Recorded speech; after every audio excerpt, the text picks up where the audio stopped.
Good day, everyone. Welcome to another edition of the Complete Sports Update. This is the show where we bring to you the latest and trending stories in the world of sports. My name is Abib Kuranga, and I'm joined in the studio by James Agboribi. Together, we shall be taking you through the rounds as far as sport is concerned. Jude Bellingham wins the 2023 Golden Boy Award. On Monday, the 20-year-old sensational midfielder was officially named the 2023 Golden Boy, and he ultimately became just the third English player to win the award. The FA charges Manchester City following draw with Tottenham Hotspur. The citizens were charged by the Football Association for failing to ensure their players behaved in a proper manner during their entertaining 3-3 draw against Tottenham Hotspur. Erik faces dressing room revolt at Manchester United. The Dutchman is reportedly having a vote of no confidence from some members of his team, and these are some of the stories making up the rounds in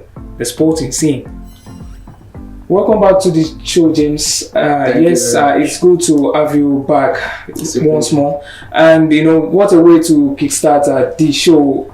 Of course, Jude Bellingham, the English midfielder, actually won the 2023 Golden Boy Award, beating off competition from the likes of Alejandro Balde, Jamal Musiala, and of course, Xavi Simons of RB Leipzig. So, what do you have to say about the career of this young man so far? For me, I think it has been one that has been on the high ever since he left Borussia Dortmund for Real Madrid. It has been from how will I put it now? He has been excelling. For a young player like that to go into a big team like Real Madrid, and he has been scoring goals and is the top scorer. For somebody that is not even a striker for that matter, and he has been scoring goals left, right, and centre. He even scored 2 goals in the El Clasico. It goes to show that he is a very, very talented player. So for me, it's one of the players that we should look out for. Maybe the likes of Cristiano Ronaldo and Lionel Messi. I think there's a successor now coming up to take over from them, and the guy has been blowing hot this season, and I won't be surprised if he's going to be one of the top runners for either the FIFA World Player of the Year or the Ballon d'Or. Yes, you said the Ballon d'Or. So let me throw this question at you. If Jude Bellingham should continue with his form and Real Madrid happens to be the La Liga champions this season and probably maybe make it to the finals of the UEFA Champions League and eventually win the UEFA Champions League, and maybe he helped England also to the Euros finals, and with that said, do you think Jude Bellingham will most likely be the winner of the Ballon d'Or? Yes, that's one of the reasons why Lionel Messi won the Ballon d'Or award, because of the World Cup. He didn't really have that much impact during the league, but the World Cup just cemented it for him. So if Bellingham can help England to at least get to the final, or even who say they cannot even win the Euros, but they have some of the best talents around now. Then help Real Madrid, because the way he's firing a lot of cylinders now, I think Madrid will pick something major this season. And he's going to play a very key role in that. So for me, I see him being a top favorite to the award. The Golden Boy Award that he won, it didn't come as a surprise for me, because he's the hottest young player around now. He's proven it not just in any league or not just in any team, in the biggest team in the world, which is Real Madrid, and he's doing it in one of the top 5 leagues in Spain. For an English player to leave his comfort zone and from Germany straight up to Real Madrid, it goes to show he's a talented player.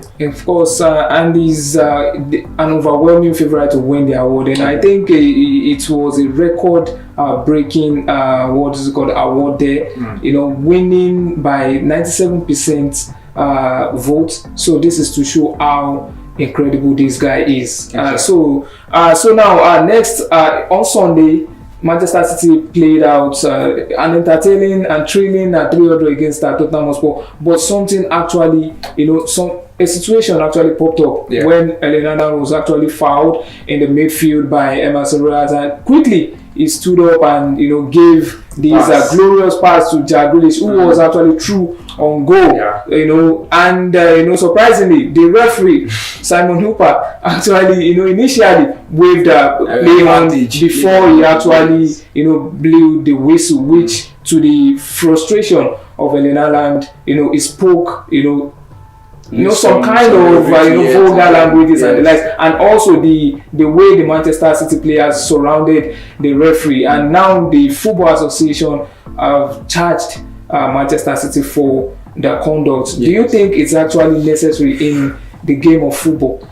Well, the rules are there that you don't surround the referee or put yourself in a way that that kind of doesn't give good message, because you have a lot of people who are watching the game, and especially young players coming up, and if they see players like this, going after the referee and trying to, because they want to pass a message, it's right, kind of being unruly to the referee. The rules are there that you don't do that. If you do, you're going to get punished. I haven't said that, but I think you can't blame the Manchester City players. Fine, they went far, but I mean, with what we saw that day, it's enough for somebody to get angry. I mean, they are human beings. Yes.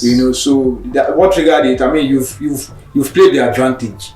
Now you now see somebody that is going one-on-one with the goalkeeper. You now call. Why did you now call the play back? Why? I think the best thing is for the referee. Maybe they should have asked the referee. I mean, why did you initially give the ball the advantage? Then all of a sudden you now halt the attack. I mean, if you come out and explain himself, but I know that won't happen, because it's like if they do everything possible to protect referees. So for me, so the two-way thing. Fine, the players went overboard. But at the same time, what triggered it? Because of the call that the referee made, which a lot of people have condemned it. Yeah, I think the best possible way is just to release the match report of the referee. So, with that, the reasons why the referee actually, took that decision. The decision will be unveiled.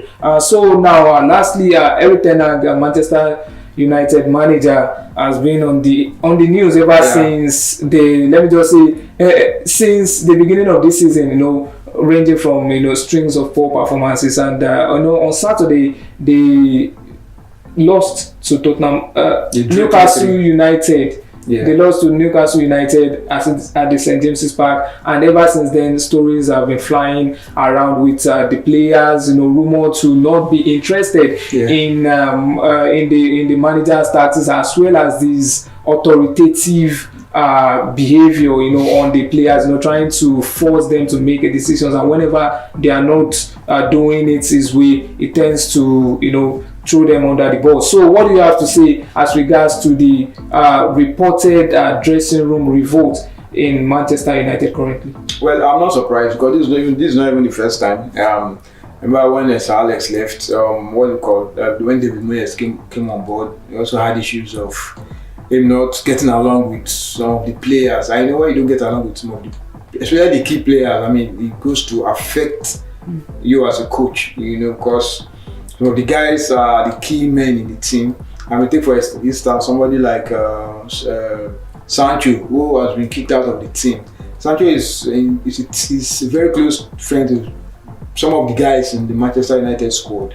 I mean, how do you think they will feel if they see their own friend being sidelined and out of the being called out? Remember when they lost to Arsenal, and that's why I fault the coach. I mean, the team has lost. Why not kind of make it a general thing, but try to single out somebody that he didn't even play in the game, that he said he was lazy in training. I mean, exactly. So ever since then, they asked him to apologize. He refused. So it just go to show that aside from Sancho, there are still other players who don't get along with the coach. Even the game against Newcastle, we saw him and Anthony Martial exchanging words. So it goes to show that the man has totally lost the dressing room, and it's just a matter of time before he's kicked out of the club. Yes, it's just a matter of time. We just hope everything that is currently negative for Manchester United at the moment, turn out to be positive come the end of the season. Yes, this is where we will be drawing the curtain as far as this episode is concerned. Thank you very much, James, for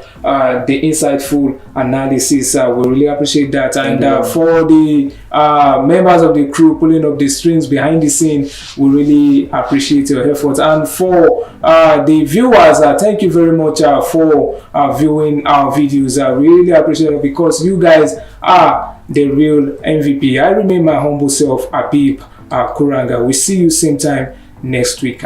Bye.